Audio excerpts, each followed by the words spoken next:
예, 방금 전에 소개받은 기분국입니다. 오늘 제가 발표를 몇 분 정도 하면 될까요? 20분. 20분. 예, 근데 제가 할 얘기가 많습니다. 할 얘기가 많아가지고 분위기 봐서 적당히 이렇게 끊어주시면 감사하겠습니다. 대자보 말씀을 해주셨는데요. 제가 대자보를 쓰고 여러 가지 일들이 있었습니다. 어떤 일들이 있었냐? 트루스 포럼을 적극적으로 지지하시던 한 분이 계신데, 이분이 유신에 대한 대자보는 과했다. 이거를 취소해라. 그러면 지지를 철회하겠다.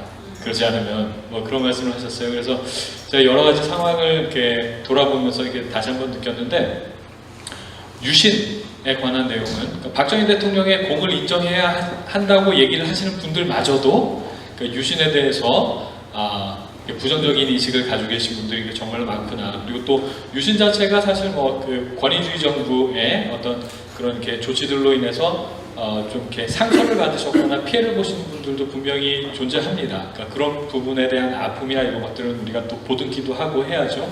하지만 우리가 뒤돌아보면은 유신이라는 조치가 그 당시에 국제정치 환경 그리고 또 국내 정치 환경을 돌아볼 때 피할 수 없는 결단이었고, 그리고 또 대한민국을 살리고 지금의 경제 발전을 있게 한 원인이었구나라는 점에 대해서도 우리가 겸하게 인정을 할 수가 있어야 됩니다. 그래야지 저는 이게 대한민국의 민주주의가 건강한 성숙한 민주주의로 가는 것이 아닌가 이런 생각을 해봤는데요. 그럼 제 발표 지금부터 시작하도록 하겠습니다. 민주화 도구마에 장착된 유신교육의 실태. 제가 이것을 글 쓴 다음에 저희 트루스 포럼에서 또 발표를 한 번 했습니다. 그때는 10월 유신 학교교육의 실태 이런 주제로 발표를 했는데, 그 주제가 조금 더 직감적으로 다가오지 않나 이런 생각이 들었는데요.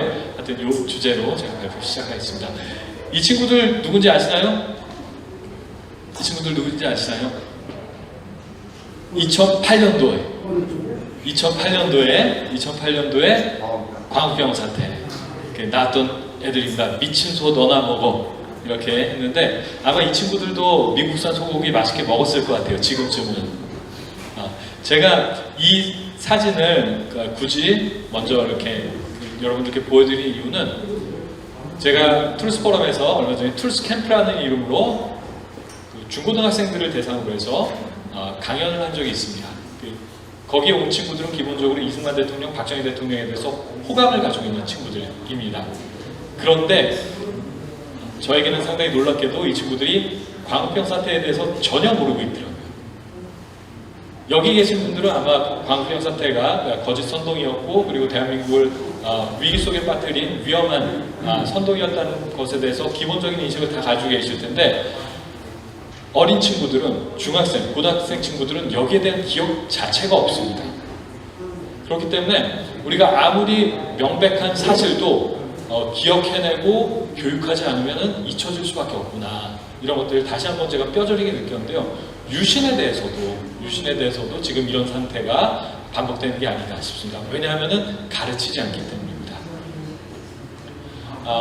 유신에 대해서 극렬하게 비판하고 저항하는 세력이 분명히 존재했지만, 그 당시 대다수 국민들은 유신을 적극적으로 지지했습니다. 이런 결과는, 이런 내용은 제3차 국민투표, 제4차 국민투표의 결과를 통해서도 우리가 확인해 볼 수 있는데요. 그런데 제4차 국민투표, 여기 계신 분들은 아마 다 제4차 국민투표 하셨던 분들이실 것 같은데, 국민투표 있고 나서 2달 있다가 월남이 패망했습니다. 월남이 패망하면서 유신에 대해서 반대하는 사람들의 어떤 주장이나 이런 것들이 동력을 급격하게 상실했습니다. 그것이 그 당시에 시대적인 맥락이었는데, 이런 부분에 대해서 전혀 교육이 되고 있지 않습니다. 유신의 배경과 맥락을 얘기할 때 우리가 첫 번째로 얘기할 것은 사실 북한의 도발입니다. 제일 왼쪽에 있는 사진이 뭔지 아시겠나요? 예, 체게바라가 김일성을 만났습니다. 59년도에 쿠바 혁명을 완성하고 나서 60년도에 북한을 방문했습니다. 김일성은 고무가 됐습니다. 50년도에 전쟁을 일으켰는데 전면전이었죠. 그런데 그 실패하고 분단이 계속됐는데 이 당시에 그 쿠바의 사회주의 혁명이 성공을 하면서 소련을 비롯한 사회주의 공산권들은 게릴라전을 하나의 대안으로 생각하게 됐습니다. 그래서 김일성도 게릴라전을 적극적으로 이용해서 남한을 정복하려는 그런 계획들을 수립하게 됩니다. 앞에 보이는 사진 누군지 혹시 아시겠나요? 여기 시신. 공산당 시루 이승복 어린이. 그런데 지금 요즘에 교육받는 아이들 아무도 모릅니다. 왜냐하면 교육하지 않으니까. 이 공산당 시료가 거짓말이라고 했던 사람들이 있어요. 그런데 다 거짓말로 드러났습니다. 근데 그런 분들이 여전히 국회의원 하고 계십니다. 이게 지금 대한민국의 현실이라는 것 우리가 돌아봤으면 좋겠습니다. 그 당시에 북한이 실제로 제2차 납침 전쟁을 진행하려고 했다는 사실들은 지금 중국의 비밀 문서들, 또 미국의 비밀 문서들이 공개된 것들을 보면서 다시 확인할 수가 있는데요. 중국에서는 실제로 65년도에 김일성이 그 모택동에게 제2차 납침 전쟁에 대해서 파병을 요청하는 일들이 있었고, 그리고 또 10년 뒤인 75년 또 월남이 패망할 때 또 동일한 요청을 북경까지 가서 김일성이 한 사실이 있습니다. 그리고 미국의 이것은 외교안보 사료, 그러니까 미국의 외교안보 사료집인데요. 여기 보면은 이 당시 미국에서도 김일성이 실제로 체게바라의 게릴라전을 통해서 남한을 정복하려고 했던 구체적인 정황이나 이런 것들을 미국에서도 파악하고 있었다는 것들이 반복적으로 확인이 되고 있습니다. 그리고 실제로 그 당시 이렇게 그 휴전선 인근의 그 무력 도발이 상당히 이게 심각했기 때문에 이걸 Korean DMZ Conflict라고 미국에서는 실제로 명명하고 있습니다. 이 당시 사람들도 많이 죽었습니다. 그러니까 한국뿐만 한 300명 죽었고, 미군도 77명 죽고, 하여튼 이렇게 많은 사람들이 죽고 했는데요. 준 전시 상황이었다는 것 우리가 다시 한번 기억할 필요가 있겠습니다. 그리고 닉슨 독트린을 우리가 얘기하지 않을 수가 없는데요. 이 닉슨 독트린 얘기하면은 지금 교과서도 그렇고 일반적으로 그러니까 서술되는 설명들을 보면은 냉전을 종식한 조치였다라는 의미에서 이렇게 긍정적으로만 평가를 하고 있습니다. 하지만 대한민국과 같은 미국의 우방들에게는 우리 안보를 우리가 스스로 부담해야 되는 그런 안보적 위기 상황이었다는 점에 대해서 우리가 반드시 인식을 해야 할 텐데요. 여기에 대한 설명이 어디에도 제공이 안 됩니다. 닉슨 독트린으로 인해서 보시는 것처럼 월남은 패망했습니다. 월남은 패망했고, 그리고 또 대만은 유엔에서 상임이사국 자리를 박탈당하고 또 유엔에서도 축출당했습니다. 이 배경에는 미국이 그렇게 용인했기 때문입니다. 그리고 또 대한민국에서도 주한미군 철수가 있었습니다. 원래 계획은 모든 주한미군을 철수하는 것이었지만 아주 7사단만 우선 철군을 하게 됐는데요. 이러한 배경들, 그러니까 대한민국이 닉슨 독트린을 통해서 처하게 된 안보적인 위기 상황에 대해서는 지금 제대로 교육되지 않는 것이 현실입니다. 그리고 또 이것에 대해서 이렇게 말씀을 안 드릴 수가 없는데요. 여러분들 베트공 아시죠? 여기 계신 분들은 아시죠? 어린 친구들 모릅니다. 그 좀 베트남에 있던 월남에 있던 그 민족해방전선 그 공산주의자들인데요. 이 당시에 그 닉슨 독트린에 의해서 평화협정이 체결되려고 할 때 박정희 대통령께서는 이거 정말 위험하다. 왜냐하면은 이 베트공들이 사실은 그 북베트남과 연결된 사람들인데 미국이 그걸 인정하지 않았습니다. 미국의 언론들은 남베트남 민족전선 베트공을 베트남 안에 있는 독립적인 반국가 민주화 단체로 이해를 했습니다. 그런데 실제로는 한 70% 정도가 월맹군이었거든요. 이런 현실을 무시하고 평화협정을 체결하니까 그 협정이 종이 조각일 수밖에 없겠죠. 그러니까 박정희 대통령께서는 그 72년 10월 21일 그러니까 유신이 있고 나서 얼마 되지 않은 때에 그 키신저를 만나고 주한미국 대사 하이브에게 이런 위험성을 명백하게 경고를 하셨습니다.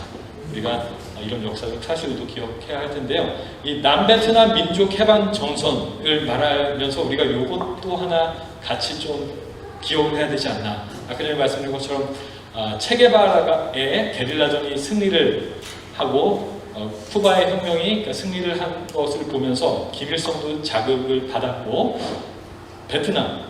베트남도 이 남베트남 민족해방정선 전술을 통해서 베트남 전쟁 승리로 이끌어냈습니다. 거기에 고무를 받은 사람들이 고무된 사람들이 남조선 민족해방정선 준비위원회 남민전이라고 하죠. 성격상으로는 동일한 겁니다. 이 그 남민전의 깃발을 보면은 북한의 깃발과 베트남, 베트콩, 그 월맹 그 국기가 짬뽕이든 섞여 있는 이미지인 것을 여러분들께서도 하실 수 있으실 텐데요. 그런데 지금 대한민국 상황이 어떤가요? 이 난민전에 활동해 하셨던 분들이 국회의원까지 하고 하는 상황인 것을 우리가 인식해야 하겠습니다. 그리고 닉슨 독트린에 대해서 말씀하시는 분들도 이 내용은 많이들 빠뜨리시더라고요. 오른쪽에 있는 사진 어떤 건지 아시나요? 킬링필드입니다. 킬링필드는 아시죠? 그렇죠. 근데 킬링필드가 닉슨 독트린에 의해서 야기됐다는 점은 많은 분들이 그 전문가분들도 말씀을 많이 안 하시더라고요. 킬링필드가 있었던 것은 미국의 베트남에서 미군이 철군하고 나니까 캄보디아에서 그 친미 정권이 있었습니다. 론롤 정권이라고 있었는데 이 정권이 미국으로 망명을 합니다.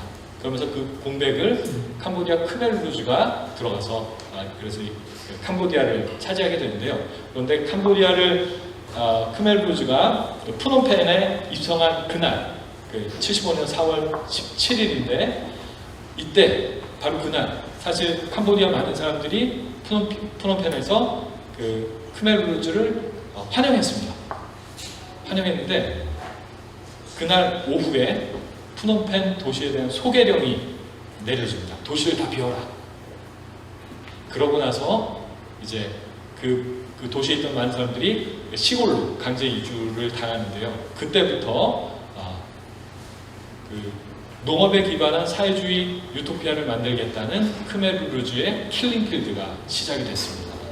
그래서 킬링필드 그 당시 캄보디아 인구의 4분의 1 정도가 학살을 당했는데 이 킬링필드가 닉슨 독트린의 영향이었다는 것, 영향으로 발생한 참상이었다는 것을 우리가 또 명백하게 기억을 해야 합니다.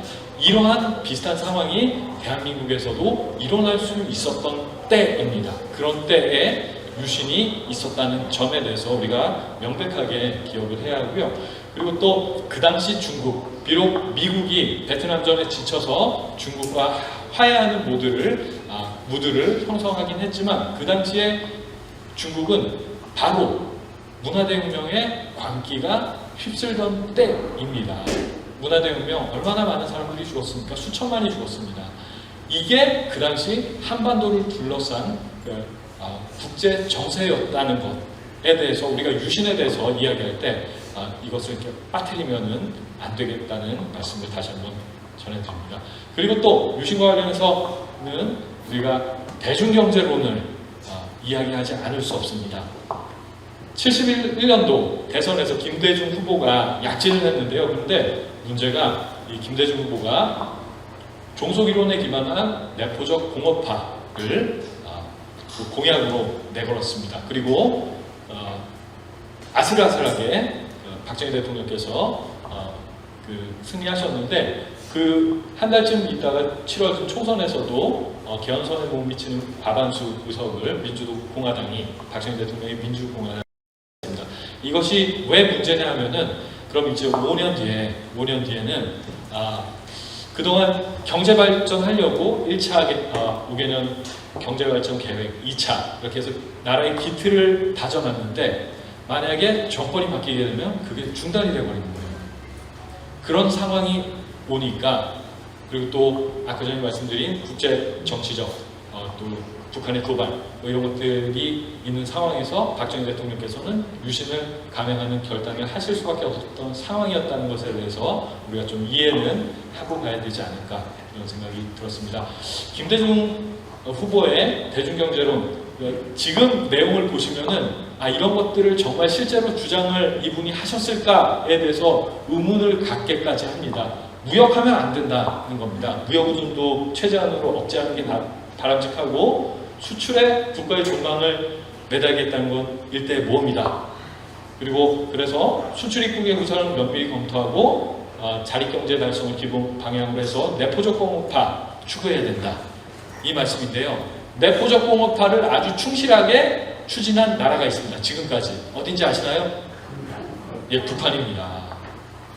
이게 얼마나 위험한 주장이었는지 이제 아시겠죠?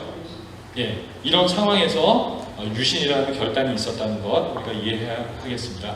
예, 이건 시간 관계상 넘어가겠습니다.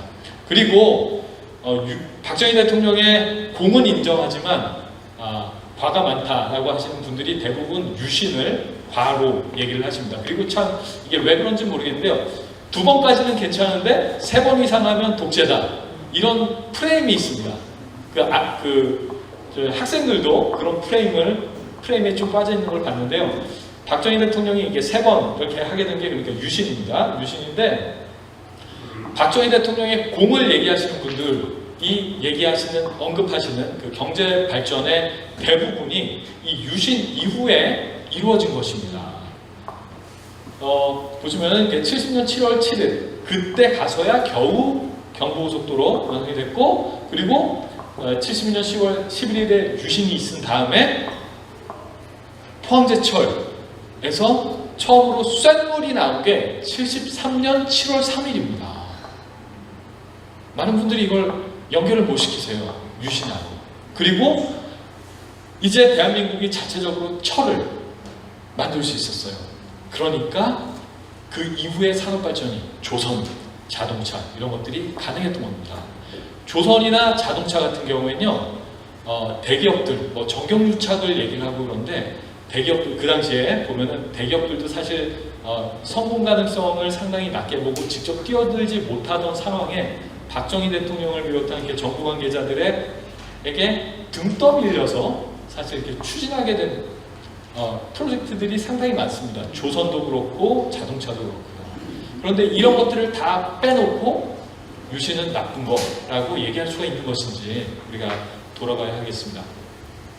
예, 그래서 학교 교육의 실태를 말씀드리려면 기준을 잡아야 하기 때문에 제가 그 유신의 전후 환경에 대해서 계속 좀 설명을 드렸는데요.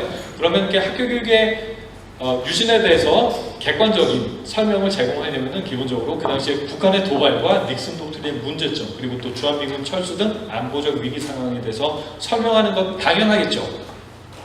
예, 그리고 닉슨 독트린으로 인해서 대만이 유엔 안보리에서 축출되고 그리고 또 월남이 패망했고 문화대혁명이 있었고 또 킬링필드 이게 그 당시 국제 환경이었다는 것에 대해서도 당연히 설명이 있어야 하겠고 그리고 또 대중경제론이 얼마나 위험했는지 또 유신 이후에 자리를 잡게 된 중화공업에 대해서도 이렇게 설명을 그 상관관계를 설명하는 것이 객관적인 설명을 위해서 반드시 필요한 것이 아닌가 제가 이렇게 기준을 잡아봤습니다. 그리고 이 기준에 바탕을 두고 지금 대한민국에서 이용되고 있는 교과서들을 검토를 했습니다. 그런데 간단하게 말씀드리면요. 제가 고등학교 교과서 9가지 유형의 교과서가 있습니다. 그걸 다 봤는데요. 간단하게 말씀드리겠습니다. 그 유신 당시에 있었던 비상 상황에 대한 설명 거의 없습니다. 거의 없습니다. 그러니까 북한이 도발했는지 북한의 도발에 관해서는요. 김신조 사건하고 푸에블로 사건 정말 한 줄 몇 단어로 설명하고 넘어간 게 교과서 대부분입니다. 교과서 대부분이고 그 당시에 북한의 도발이 얼마나 구체적으로 지속적으로 있었는지 사실상 대한민국이 준 전시 상황이었다는 점에 대한 설명은 없습니다. 그리고 닉슨 독트린에 대해서도 그 냉전 체제를 완화시키고 이렇게 그 세계 평화에 기여했다. 이런 설명들이 있지. 닉슨 독트린의 영향으로 대한민국이 얼마나 위험한 상황에 처하게 됐는지에 대한 설명은 어디에서도 찾아볼 수가 없습니다. 미군이 철수한 사실, 대한민국에서 미군이 철수한 사실에 대해서도 9개 중에 3개 교과서만 언급하고 있고요. 주한미군 철수를 설명을 하면서도 이게 대한민국이 얼마나 위험한 상황이었는지에 대한 설명은 또한 제공을 하고 있지 않습니다. 그리고 또 대만이 유엔에서 축출된 사실 언급하는 교과서가 없습니다. 그리고 또 월남의 패망에 대해서도 설명하는 교과서가 하나도 없습니다. 언급하지를 않습니다. 언급이 없습니다. 언급 자체가. 그리고 또 유신의 국제정치적인 맥락을 설명하기 위해서는 아까 말씀드린 것처럼 문화대혁명이나 킬링필드에 대한 설명이 있어야 텐데, 아니면 적어도 언급이라도 있어야 될 텐데, 설명은커녕 언급마저도 존재하지 않는 것이, 9종 교과서 모두 존재하지 않는 것이 지금의 현실입니다. 그리고 대중경제론에 대한 설명, 여기에 대해서도 문제점 지적하는 거 찾아볼 수 없었고요. 그리고 또 유신과 중화공업, 그리고 또 대한민국 경제 고도 발전의 연관성을 설명하는 그런 기술도 찾아볼 수가 없었습니다. 이게 교과서 분석에 대한 요약 정리인데요. 이 다음 페이지부터는 그걸 좀 이렇게 자세하게 제가 설명을 했습니다. 제가 몇 시까지 하면 될까요, 저 원장님? 조금 더 할까요? 예, 감사합니다. 예, 알겠습니다. 우선 교과서가 잘못된 것, 여기에 대해서 말씀을 드리기 전에 집필 기준이 어떻게 되어 있는지 여러분들께 설명을 좀 드려야 하겠습니다. 지금 역사에 대해서는 초등학교 5학년부터 이렇게 배웁니다. 그리고 중학교, 고등학교 이렇게 교과서들이 있는데요. 제가 분석한 것은 고등학교 교과서 9종입니다. 9종인데 중학교하고 고등학교 교과서는요, 검인정 제도를 따르고 있습니다. 초등학교 교과서는요, 그러니까 국정교과서를 따랐어요. 근데 올해부터 이게 바뀌었습니다. 올해부터 바뀌었는데요. 그런데 국정교과서, 초등학교 국정교과서에 있는 내용을 교육부가 임의로 바꿔서 도장도 자기 맘대로 찍고 했던 일들이 있어요. 아시나요? 예, 그런 일들이 실제로 지금 일어나고 있습니다. 그때 바꿨던 것이, 교육부에서 임의로 바꿨던 것이 유신을 독재라는 표현으로 임의로 바뀌었고, 그리고 또 북한의 도발이나 이런 부분들을 임의로 다 삭제를 했습니다. 그런 일들이 지금 일어나고 있다는 것 아셔야 되는데, 검인정 제도로 바뀌고 나면요, 문제는 더 어려워집니다. 왜냐하면은 자기 맘대로 기술을 할 수 있기 때문에. 그런데 자기 맘대로 하지 말라고 하면서 집필 기준을 제시를 합니다. 그 집필 기준이 이건데요. 이게 문재인 대통령 때 만들어진 집필 기준입니다. 그러면서 유신과 관련해서는 대한민국의 발전이라는 항목에서 다루게 되어 있는데요. 여기 보시면은 민주화 운동은 곧 반독재 투쟁이라는 점에서 독재 체제의 반민주성과 인권유린 사례를 유념하여 서술한다. 이렇게 돼 있습니다. 이게 문제가 뭐냐면요, 이게 그냥 읽고 넘어가면 뭐 별 문제 없다 이렇게 생각하실 수도 있는데요. 민주화 운동은 곧 반독재 투쟁이다 이러면서 이승만 대통령, 박정희 대통령 그냥 독재자 만들어버린 겁니다. 그러면서 김일성 독재, 북한의 김일성 독재하고 등치시켜버립니다. 이해가 되시나요? 지금 이런 일들이 교과서상에서 이루어지고 있습니다. 구종교과서가 목차가 다 다릅니다. 그런데 일반적으로는 지금 보시는 목차처럼 이렇게 진행이 되고 있는데요.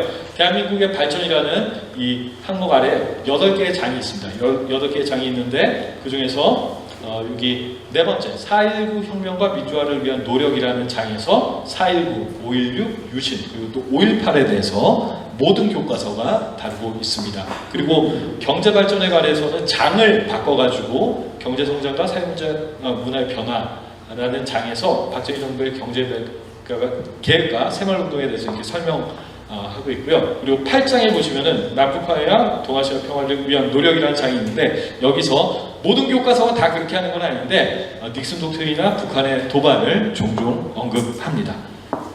넘어가겠습니다. 유신에 대해서 독재라고 명시적으로 규정한 교과서가 5개가 있습니다. 나머지는 그냥 유신체제라는 표현을 씁니다. 그런데 유신체제라는 표현을 쓰는 교과서들도 아까 전에 그 지필 기준에 입각해가지고 유신은 민주주의를 파괴한 부정적인 것이었다라는 그런 인식을 전달하도록 기술이 되어 있습니다. 유신의 의의에 대해서 언급하는 교과서는 없습니다. 유신에 대한 설명 9개 교과서가 설명이 조금씩 다 다릅니다. 그런데 제가 하나만 우선 가져왔는데요. 여기 보시면은 닉슨 독트린으로 냉전 체제가 완화되면서 반공을 앞세운 정권의 기반이 약화됐고 장기 집권과 경기 침체에 대한 국민의 불만도 커졌다. 그래서 박정희 정권은 안보 위기와 평화 통일에 대비한다는 구실로 10월 유신을 단행하였다. 일반적으로 이런 논조로 기술이 되고 있습니다. 조금 더 가시면요, 북한의 도발 자세히 설명하는 교과서 전혀 없다고 말씀드렸는데요. 여기 보시면은 동아출판에서는 이렇게 설명합니다. 1968년 북한의 도발이 이어지자 박정희 정부는 이를 기회로 향토해비군 창설하고 학생들에게 군사교육 실시하고 결국엔 유신을 일으켰다. 이를 기회로, 그러니까 정권 잡기 위해서. 그러니까 이런 논조로 기술이 되었다는 것 우리가 이해를 하고 있어야 되겠고요. 그 말이라는 게 다르고 다르잖아요. 보면 이렇게 뉘앙스가 조금씩 다 다릅니다. 그런데 전반적으로 이렇게 부정적인 논조로 기술이 되었다는 것 여러분들께서 기억해 주시면 감사하겠습니다. 그리고 북한의 도발, 이거는 미래에 대해서 이런 설명을 가지고 있는데요. 박정희 정부는 강경한 대북 정책을 펼쳤고 북한도 특수부대 난파 등 군사 도발을 일으켰다. 이로 인해 남북 간 긴장이 고조되었다. 이렇게 설명을 하고 있는데 이 서술 체계가 좀 그렇죠. 그러니까 박정희 정부가 강경한 대북 정책을 펼쳤다는 게 먼저 나오니까 그래서 북한도 특수부대 난파시켰다. 뭐 이렇게 읽히잖아요. 서술 구조가.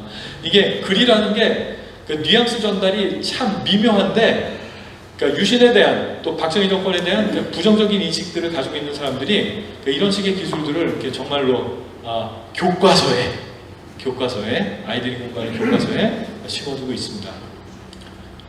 닉슨 독트린의 문제점, 대부분 교과서들이 냉전 체제 완화라는 측면에서 닉슨 독트린은 긍정적인 것으로 설명을 합니다. 그리고 오히려 반공의 명분이 사라져서 반공을 강조한 박정희 정부에게 위기감을 준 것으로 이렇게 설명을 합니다. 닉슨 독트린 이후에도 계속된 북한의 도발 언급하는 교과서 하나도 없습니다. 넘어가시면요, 보시면요, 냉전 체제가 완화될 분위기가 형성됐다. 이는 반공을 강조하며 정권을 유지해오던 박정희 정부의 위기감을 안겨주었다. 남북화해 분위기로 반공의 명분이 사라지고 경기 침체에 따른 분란이 거세지다. 박정희는 비상계엄을 선포하고 국회를 해산하는 등 이른바 시원유신을 단행했다. 이런 설명들이 있습니다.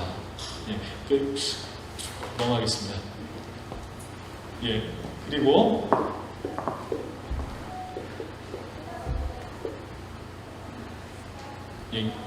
이것도 시간 관계상 넘어가겠습니다.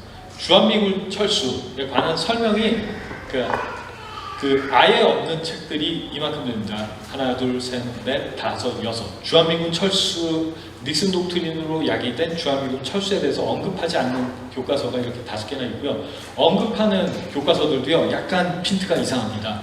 미국이 박정희의 인권 탄압을 비판하며 주한미군 철수를 하겠다고 압박했다. 이렇게 설명을 합니다. 보시면은 리베럴 스쿨 교과서에는 인권 탄압에 대해 비판하면서 주한미군 철수하겠다고 박정희 정부가 압박했다. 그리고 또 동아출판에서는 인권 탄압의 유감을 나타내면서 주한미군 철수를 언급했다. 이런 설명들이 있는 것이 현실입니다. 넘어가시면요, 대만 축출 언급하는 교과서 하나도 없습니다. 오히려 미국하고 중국하고 관계가 좋아졌다. 이렇게만 설명을 하고 있어요. 그런데 우리 대한민국 입장에서는, 미국을 동맹으로 하고 있는 우리 대한민국 입장에서는 사실 대만이 어떻게 위기 상황에 처했는지, 닉슨 독트린으로 인해서 유엔에서도 쫓겨나고 상임이사국 자리도 내주고 했던 그 위기 상황에 대해서 설명하는 것이 당연한데 여기에 대한 설명은 전혀 없습니다. 넘어가겠습니다. 월남의 패망, 문화대혁명, 힐링필드. 아예 설명이 없습니다. 아예 설명이 하나도 없습니다. 구정교과서 어디에도 설명이 없습니다. 대중경제론에 대한 설명 기본적으로 없습니다. 없는데 헤네메드라는 교과서가 있어요. 거기에서는 여기 보시는 것처럼 이런 71년 대통령 선거에 나서 두 후보의 공약이다라고 하면서 이 공약들을 비교하게 해놓고 있습니다. 그런데 자세한 설명은 없습니다. 하지만 그럼에도 불구하고 간략하게나마 이런 그 대선 공약들을 제시한 것 자체, 그거 자체는 좀 평가해줘야 하지 않나 이런 생각이 들었습니다. 그런데 이것도 그 대중경제론의 문제점. 사실 이렇게 종속이론 자체가 레닌의 제국주의 이론에 기반을 둔 거거든요. 결국에는 무역하면은 자본적으로 예속된다. 그러니까 무역하면 안 된다. 이런 이론인데 여기에 대한 설명 전혀 없습니다. 내포적 공업화 여기에 대한 설명 전혀 없습니다. 유신과 중화공업의 상관관계 직접적으로 언급한 교과서 전혀 없습니다. 그리고 경제 발전, 대한민국의 경제 발전에 대해서는 대부분의 교과서가 다룹니다. 그런데 문제는 뭐냐면요, 이것을 유신과 이어서 연계해서 이해할 수 없는 구조입니다. 유신에 대해서는 아까 전에 보셨던 것처럼 4장에서 설명을 하고요, 5장에 가서 경제 개발 이러면서 1, 2차 경제개발 계획, 3, 4차 경제개발 계획을 따로 분리해서 이렇게 가르치는 것이 대부분의 교과서입니다. 이게 결론인데요. 그래서 이게 기타의 문제점, 아까 전에 말씀드린 것처럼 이승만도 독재고 박정희도 독재다, 김일성도 독재다, 다들 나빴다, 그러니까 우리가 좀 잘해보자, 이런 논조로 책이 구성이 되어 있습니다. 참 안타깝습니다. 그리고 북한의 세습 독재에 대해서는 언급하는 교과서들도 있습니다. 그런데 그 참혹한 인권 침해 실상에 대해서는 오히려 설명을 안 하면서요, 세습 독재만 언급을 하니까 북한도, 우리도 독재했는데 북한도 그냥 독재했구나 정도로 그냥 넘어가요. 정치범 수용소를 언급하고 있는 교과서가 딱 하나밖에 없습니다. 그리고 제가 여기 적어드린 게 그 구종교과서 전부에 정치범 수용소, 북한의 그 참혹한 인권 침해를 언급하는 전부입니다. 딱 하나, 비상교육에서 정치범 수용소에 대해서 언급을 하고 있습니다.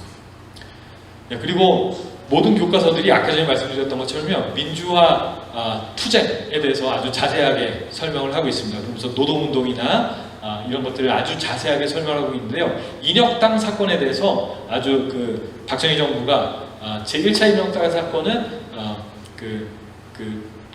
일본하고 우리 수교하는 문제, 대청국권 문제, 이런 문제들을 이렇게 무마시키기 위해서 조작한 사건이다. 2차 인혁당 사건은 유신을 유신에 대한 저항을 무마시키기 위한 사건이었다, 조작된 사건이었다라고 대부분의 교과서가 이렇게 설명을 하고 있습니다. 근데 인혁당 사건에 대해서 설명을 하려면요, 균형 있게 통역당 사건에 대해서도 사실 이렇게 설명을 해야죠. 실제로 북한과 연결돼서 있었던 그 통역당 사건에 대해서도 설명을 해야 하는데, 그런 것들은 전혀 언급하지 않으면서 이런 것들만 가르치면 학생들의 균형 있는 사고는 무너질 수밖에 없습니다. 그리고 여기 보시면요, 유신에 대한 맥락과 배경에 대해서 설명이 없이 이런 과제들이 제공이 되고 있습니다. 여기 보시면은 국민의 기본권을 제한한 긴급조치라고 하면서 보시면서 자료 1, 2를 보고 긴급조치를 비판하는 글을 써보자, 이런 것들을 숙제로 시킵니다. 그리고 또 여기 아시면요, 민주화 운동에 대한 보고서 쓰기 보시면은 여기 역사적 사실을 토대로 민주화의 열망을 담은 보고서를 작성해 보세요, 이렇게 시킵니다. 이렇게 시킵니다. 타는 목마름으로 일어서다. 김지아 시인의 글이죠. 김지아 시인이 근데 감옥에 있을 때 동료들이, 그리고 또 어머니마저 이선실이랑 간첩에 회유되셔가지고 자살하라, 이렇게 말씀하시는 바람에 김지아 시인이 정신병 나시고 하신 내용들은 전혀 설명도 없죠, 당연히. 그리고 또 이거 보이시나요? 유신체제 아래 일상생활 인터뷰하기라고 하면서 할아버지께서는 왜 감옥에 가셨어요? 유신 때 이렇게 핍박을 당하셨던 분들을 찾아서 만나서 리포트를 작성하게 교과서가 안내를 하고 있습니다. 지금 이게 대한민국 교과서의 현실입니다. 저는 이것을 보면서 이 생각이 났습니다. 자민통 뭔지 아시나요? 자민통? 자주, 민주, 통일. 이게 북한과 또 남한에 있는 주상파의 통일 전선 전술의 핵심이었습니다. 자주를 얘기하면서 양키 고 홈을 얘기하고 민주를 얘기하면서 반독재 투쟁을 합니다. 그러면서 이승만 대통령, 박정희 대통령 독재자로 만드는 전략입니다. 그리고 통일을 얘기하면서 맹목적인 북한과 비슷한 통일을 북한을 수용하는 통일을 추구하는데요. 자민통, 민주 지금 그대로 이루어졌죠. 교과서에까지. 저는 사실 그 집필 기준을 보면서 깜짝 놀랐습니다. 자민통에서 이게 민주 그대로 이루어졌구나. 지금 이게 대한민국의 현실이 아닌가 이런 생각이 들었고요. 좌승 위원장님께서 말씀을 해주셨는데 서울대 유신에 관한 대자보를 붙였습니다. 제목은 10월 유신 박정희 대통령의 가장 큰 과오인가 아니면 업적인가 뭐 이런 제목으로 대자보를 붙였는데요. 이 대자보를 붙이고 나서 많은 분들께서 공감해 주신 분들도 계신데 아까 말씀드린 것처럼 이 대자보 취소하지 않으면 트루스포럼에 대한 지지를 철회하겠다 뭐 이런 분들도 계셨어요. 그리고 학생들도 야 그래 그 트루스포럼 너네들 그래 그런 주장하는 거 알겠는데 어떻게 유신까지 지지하냐 이런 이야기를 듣기까지 했는데요. 그럼에도 불구하고 유신에 대한 국제적인 맥락과 또 북한의 도발, 국내 정세, 경제 발전의 과제를 고려한다면은 저는 동일한 글을 쓸 수밖에 없지 않을까 이런 생각으로 생각을 정리를 했습니다. 마지막으로 대자보의 마지막 글을 제가 감사합니다.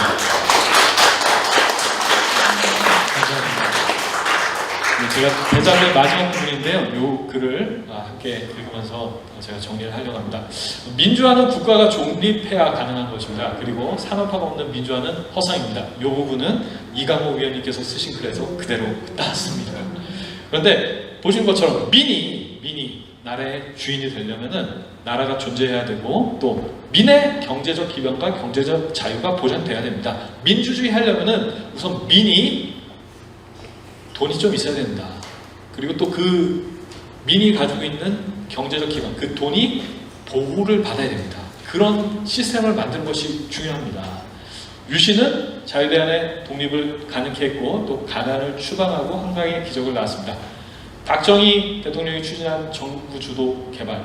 어떤 분들은 박정희 대통령을요 사회주의자들 중에서 고단수, 단수가 조금 높으신 분들은 박정희는 사회주의자다 이러면서 자기 편으로 끌고 갑니다.